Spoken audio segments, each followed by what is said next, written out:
చూస్ country delight, live better. ఇప్పుడే country delight యాప్ని download చేసుకోండి.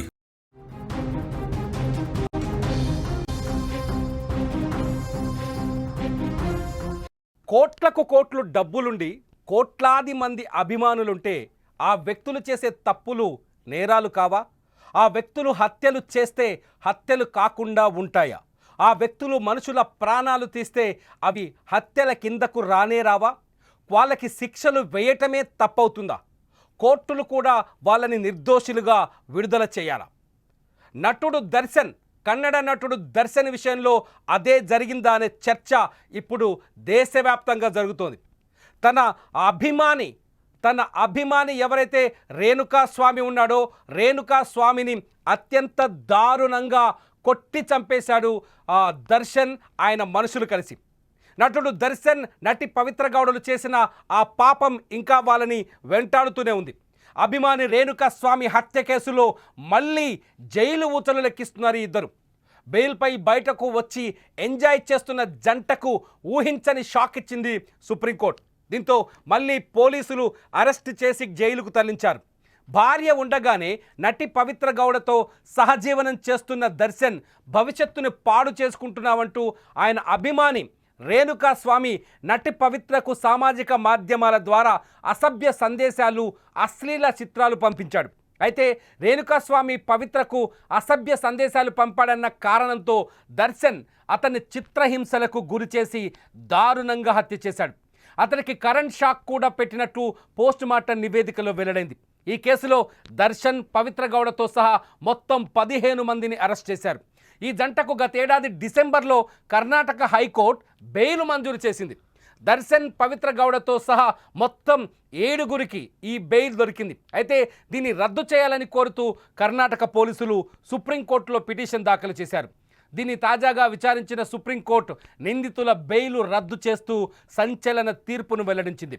వెన్ను నొప్పికి అత్యవసరంగా సర్జరీ చేయించుకోవాలన్న కారణంతో బెయిల్పై బయటకు వచ్చిన దర్శన్ డెవిల్ అనే మూవీ చిత్రీకరణలో పాల్గొనడంపై కోర్టు ఆశ్చర్యం వ్యక్తం చేసింది. విదేశాలకు వెళ్లడం, దేశవ్యాప్తంగా పలు గుడులు, ఆలయాలకు వెళ్లడం కోర్టు దృష్టికి రావడంతో అసలు ఆయన బెయిల్ ఎందుకు తీసుకున్నాడు, చేస్తున్నదేంటి అని ప్రశ్నించింది సుప్రీంకోర్టు. అనంతరం పవిత్ర గౌడ, దర్శన్, జగదీష్ అలియాస్ జగ్గా, అనుకుమార్, ప్రదోష్, నాగరాజ్, లక్ష్మణ్ల బెయిల్లను ధర్మాసనం రద్దు చేస్తూ ఉత్తర్వులు జారీ చేసింది. నిందితులను కస్టడీలోకి తీసుకొని త్వరితగతిన విచారణ పూర్తి చేయాలని justice JB Pardiwala, justice R మహదేవన్లతో కూడిన ధర్మాసనం ఆదేశాలు జారీ చేసింది. అత్యున్నత ధర్మాసనం తీర్పు వెలువరించిన గంటల వ్యవధిలోనే బెంగళూరు పోలీసులు ఈ ఇద్దరిని మళ్ళీ అరెస్టు చేశారు. తీర్పు సందర్భంగా సుప్రీంకోర్టు కీలక వ్యాఖ్యలు చేసింది. గతంలో నిందితుడికి జైలు ప్రాంగణంలో సిగరెట్లు, మందు తాగిన విషయం మాకు తెలిసింది. ఈ వ్యవహారంలో జైలు సూపరింటెండెంట్ను సస్పెండ్ చేస్తాం. ఇలాంటి ఘటనలు పునరావృతమైతే కఠిన చర్యలు తప్పవు అని కర్ణాటక పోలీసు, జైళ్ల శాఖను జస్టిస్ పార్థివాలా హెచ్చరించారు. దర్శన్ని ఎప్పుడైతే సుప్రీంకోర్టు ఆదేశాల తర్వాత కూడా హీరో దర్శన్ కొంత తప్పించుకునే ప్రయత్నం చేసినట్టుగా కర్ణాటక మీడియాలో కొన్ని వార్తలు వచ్చాయి. దర్శన్ లొంగిపోవాలని దర్శన్కి కోర్టు ఆర్డర్ ద్వారా పోలీసులు ఆదేశాలు జారీ చేసినా దర్శన్ లొంగిపోకుండా తన భార్య ఈ విజయలక్ష్మి ఇంటికి వెళ్ళి దాచుకునే ప్రయత్నం చేసినట్టు తెలిసింది. అయితే ఈ విషయాన్ని తెలుసుకున్న పోలీసులు దర్శన్ని విజయలక్ష్మి ఇంటికి వెళ్ళి అదుపులోకి తీసుకున్నారు. ఆ తర్వాత పవిత్ర గౌడను కూడా ఆమె ఇంట్లోనే అదుపులోకి తీసుకున్నారు. దర్శన్ని బళ్ళారి జైలుకు తరలించిన పోలీసులు పవిత్ర గౌడని బెంగళూరులోని పరప్పన అగ్రహార జైల్లో పెట్టారు. ప్రస్తుతానికి దర్శన్ అట్లాగే పవిత్ర గౌడ ఇద్దరు రేణుకా స్వామి హత్య కేసులో జైల్లో ఉన్నారు. మళ్ళీ వాళ్ళు జైలు బూచలు లెక్క పెడతారు. అయితే ఇక్కడ రేణుకా స్వామి పాత్ర పైన కూడా దర్శన్ అభిమానుల్లో తీవ్ర ఆగ్రహం ఉంది. ఎందుకంటే హత్యకు గురవటం రేణుకా స్వామి పట్ల కొంత ఆవేదనను కలిగించిన, హత్యకు గురవటం అత్యంత అమానుషమైన, అంటే తన అభిమానిని నేరుగా హీరో దర్శన్ హత్య చేయడం కొంత అమానుష సంఘటన అయినప్పటికీ రేణుకా స్వామి తన పరిధిని దాటి దర్శన్ని విమర్శలు చేశారని, అట్లాగే పవిత్ర గౌడను అత్యంత దారుణంగా విమర్శించారనే చర్చ ఉంది. ఈ నేపథ్యంలోనే రేణుకా స్వామిని పిలిపించుకున్న రేణుకాస్వామిని పిలిపించుకున్న దర్శన్ అతను మారాలని రేణుకాస్వామికి తొలుత వార్నింగ్ ఇచ్చాడని, వార్నింగ్ ఇచ్చినప్పటికి కూడా రేణుకాస్వామి మారకపోవటం వల్లే వ్యవహారం ఇద్దరి మధ్య ఎమోషన్స్ పెంచి హత్యకు దారితీసిందనే చర్చ ఉంది. ఈ హత్య నేపథ్యంలో దర్శన్కి కోర్టులో అప్పట్లో మీడియాలో అతిపెద్ద చర్చగా మారింది. ఆ దర్శన్ని అరెస్ట్ చేసిన తర్వాత అతన్ని జైల్లోకి పంపించిన తర్వాత దర్శన్ బయట తన ఫామ్ హౌస్లో ఎలా అయితే ఎంజాయ్ చేసేవాడో జైల్లో కూడా హీరో దర్శన్ ఆ విధంగానే ఎంజాయ్ చేసిన కొన్ని ఫోటోలు వెలుగులోకి వచ్చాయి. దర్శన్ తాపీగా ఒక రెస్టారెంట్లో కూర్చున్నట్టు తన ఎవరైతే ఈ కేసులో అరెస్ట్ అయిన ముద్దాయిలు ఉన్నారో వాళ్ళందరితో కలిసి కాఫీ తాగడం, మద్యం సేవించడం, యథేచ్ఛగా జైలు వాతావరణంలోనే సిగరెట్ తాగడం, ఈ ఫోటోలన్నీ వెలుగులోకి రావడంతో ఒక్కసారిగా దర్శన్ పైన ఆగ్రహ జ్వాలలు పెల్లుబికాయి. రేణుకాస్వామి కుటుంబం దర్శన్తో పోరాటం చేస్తోంది. రేణుకాస్వామి ఫ్యామిలీ దర్శన్కి కఠిన శిక్ష విధించాలని డిమాండ్ చేస్తుంది. ఈ నేపథ్యంలోనే వ్యవహారం సుప్రీంకోర్టు వరకు వెళ్ళింది. నిజానికి దర్శన్ వెన్నునొప్పి ఉందని, తను ఆపరేషన్కి వెళ్ళాలని బెయిల్ తీసుకొని తను సినిమాల్లో నటించడం మళ్ళీ మొదలుపెట్టారు. తొలుత అనారోగ్యం పైన బెయిల్ తీసుకున్నాడు. ఆ తర్వాత పూర్తి స్థాయి బెయిల్ మంజూరైంది, కండిషన్స్తో కూడిన బెయిల్. అయితే ఆ బెయిల్ తర్వాత దర్శన్ మళ్ళీ సినిమా షూటింగుల్లో పాల్గొనడం, విదేశాల్లో పర్యటించడం, ఇటువంటి సందర్భాల నేపథ్యంలో దర్శన్ పైన పోలీసులు సుప్రీంకోర్టుకు వెళ్ళారు. సుప్రీంకోర్టు పూర్తి సాక్ష్యాలను విచారించిన తర్వాత ద్విసభ్య ధర్మాసనం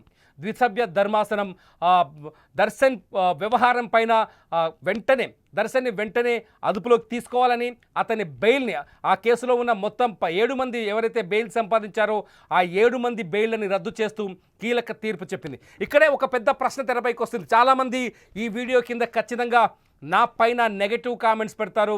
చాలా స్పష్టంగా దర్శన్ అభిమానులకి ఆగ్రహాన్ని తెప్పిస్తుంది ఈ వార్త. ఎందుకంటే దర్శన్ని వాళ్ళు ప్రేమించారు.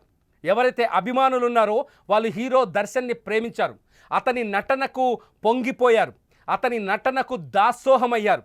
సినిమా తెరపైన అతని యాక్షన్కి ఆనందపడ్డారు. దర్శన్కి అశేషమైన అభిమానులు ఉన్నారు కర్ణాటకలో.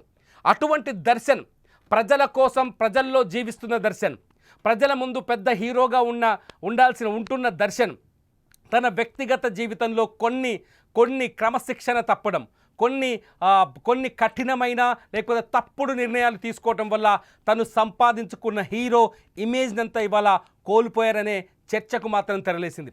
ఏకంగా దేశ అత్యున్నత స్థాయి ధర్మాసనమే, దేశంలోని అత్యున్నత స్థాయి కోర్టే, ఏకంగా సుప్రీంకోర్టే దర్శన్ ప్రవర్తన పట్ల, ఈ హత్య పట్ల, ఆ బెయిల్ పట్ల కఠినమైన వ్యాఖ్యలు చేయడం ఇప్పుడు కర్ణాటకలో అతిపెద్ద చర్చనీయాంశం అవుతోంది. దర్శన్ అభిమానులకి నటుడుగా దర్శన్ కావాలి, సినిమాలు చూసే వాళ్ళకి దర్శన్ కావాలి, సినిమాని ప్రేమించే వాళ్ళకి దర్శన్ కావాలి, సినిమా ఇండస్ట్రీకి దర్శన్ కావాలి. కానీ దర్శన్ తన అభిమాని పట్ల ప్రవర్తించిన తీరు, రేణుకాస్వామిని హత్య చేయడానికి గల కారణాలు, ఇటువంటి కొన్ని సంఘటనలు దర్శన్ ఇమేజ్ని దెబ్బతీశాయనే చర్చ జరుగుతుంది. దెబ్బతీశాయనే చెప్పాలి. నిజంగా అందుకే చెప్పాను, ఒక హీరోకి కోట్లాది రూపాయల డబ్బులుంటే, ఒక హీరోకి కోట్లాది మంది ప్రజల అభిమానం ఉంటే, ఆ హీరో చేసే తప్పులు ఆ హీరో చేసే తప్పులని సమర్థించాలా? ఒక హీరో కోట్లాది మంది అభిమానులు ఉన్నారనే ధైర్యంతో హత్యలు చేస్తే అంగీకరించాలా? అభిమానుల అండదండలున్నాయని మర్డర్స్ చేస్తే భరించాలా? మీరేమనుకుంటున్నారు? హీరో దర్శన్ చేసింది తప్ప కాదా? హీరో దర్శన్ హత్య చేయడం నేరమా కాదా? హీరో దర్శన్ హత్య చేయడానికి గల కారణాలు ఏవైనా ఉండొచ్చు, కానీ ఒక మనిషి ప్రాణం తీయటం తప్పవుతుందా కాదా? మీరేమనుకుంటున్నారు? ఈ వీడియో కింద కామెంట్ చేయండి. అప్డేట్స్ కోసం చూస్తూనే ఉండండి సుమన్ టీవీ లైవ్, అట్లాగే సుమన్ టీవీ డిజిటల్ లైవ్.